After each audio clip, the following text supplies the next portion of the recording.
प्रणाम जय जगन्नाथ। सूर्य अस्त होगा जाऊे आम बाहर से टाइम रे बरकन्या जलप्रपात देखा संडे जेहेतु थिला भिड़ भी बहुत थिला कारण बहुत सारा लोक से फीस्ट करते कॉलेज पिला एमती फैमिली बहुत सारा लोक से फीस्ट करते सेठारे किछि समय अतिबाहित करबा परे आमे संध्यारे बाहर जाइथिलु रघुनाथ जीउ मंदिर।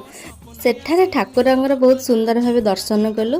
तापरे मंदिर चारिपटे बुलाबुली करिकी सबु देवादेवी दर्शन कलु। सेठारे जड़े पूजक कहते कि मंदिर उपर जो सब कलश लगी सब सुनारे प्रस्तुत। तापरे सेठारु आसिकी आमे लड्डू बाबा मंदिर पाखे पहुँची गलु जोटा कि मते बहुत भल लगिला ठाकुर दर्शन करिकी। संध्या हो जाए प्राय 7-8टा हो जाए आमे लड्डू बाबा दर्शन करू करूका एमती सब थिला हमर पिकनिक ब्लॉगटा। आ मोर सब वीडियो के एते सारा भल पाइबा देइथु आपनको अशेष अशेष धन्यवाद। Thank you.